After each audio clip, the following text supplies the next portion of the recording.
பாருங்க எல்லாரும் ஃபுல்லாக இது ஃபுல்லாக ஸ்னோ. இங்கே நடந்து போயிட்டு இருக்க இடம் ஸ்னோ.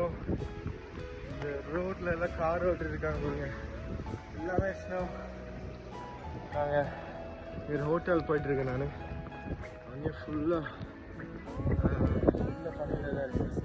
ஆப்போசிட் டைரக்ஷனில் அந்த என்ன சொல்லுங்க, பனி ஸ்னோ ஸ்டார்ம்னு சொல்லுவாங்க, ஃபுல்லாக என் மேலே அடிச்சிட்டு இருக்கு. இந்த கார்ஸ்லாம் பாருங்க.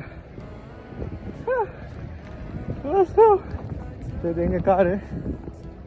இது ஃபுல்லாக பனி பாருங்க. இதுதான் ஜப்பான். இன்னும் ஒரு 2 வாரம் இங்கே இருப்போம். அதுக்கப்புறம் 3 வாரம் இருப்போம். அதுக்கப்புறம் இன்னொரு போயிடுவேன். சரி, உங்களுக்கு எல்லாம் காமிக்கலாம் நான் இருக்கிற இடம் எப்படி இருக்குன்ட்டு பாருங்க.